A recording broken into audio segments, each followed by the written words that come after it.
Hi, Coyote. So today we're going to talk about the way people lived. And this has to do with history. So people have found ways to live on Earth by satisfying their fundamental needs.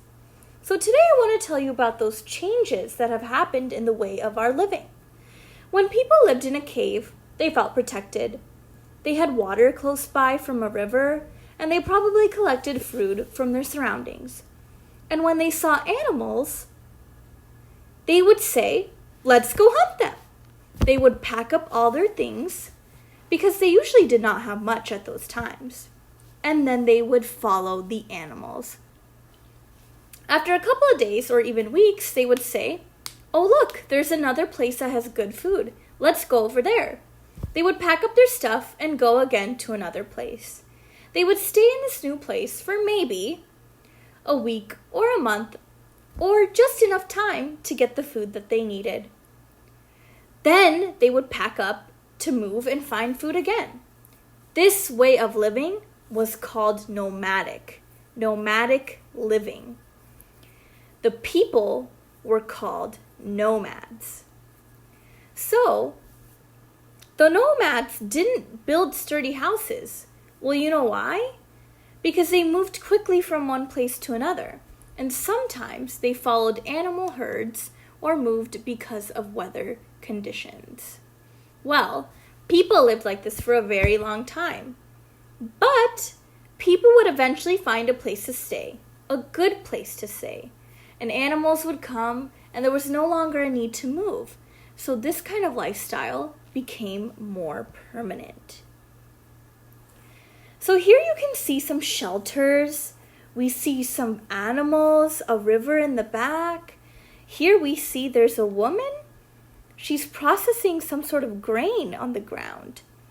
There's another man who seems to be farming with the animals. These people were no longer nomadic or nomads. They no longer moved from one place to another. They instead stayed somewhere and made a settlement, and they were known as farmers. So these farmers stayed in one place to harvest their crops.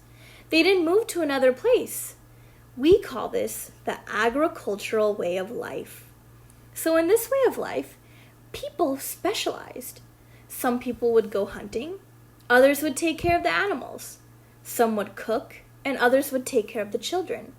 Sometimes the children would go with the adults and learn how to weave baskets, or make pots, or make clothes. So they all had a role to play. This is what we call a specialization. So I'm sure some people might have not been content with their role. So they must have said, "Well, I want to go fishing instead of cooking," or "I don't want to carry this," or "I'm sure I can make the clothes." So over time, a new way of life developed.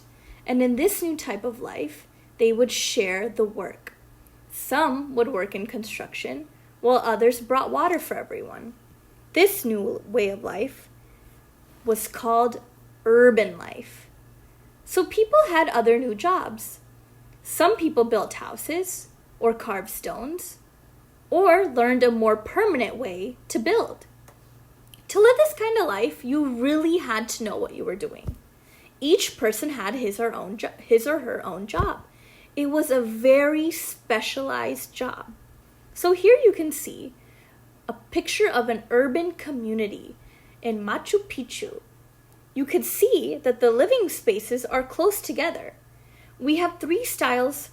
So throughout history, we have seen 3 styles of living.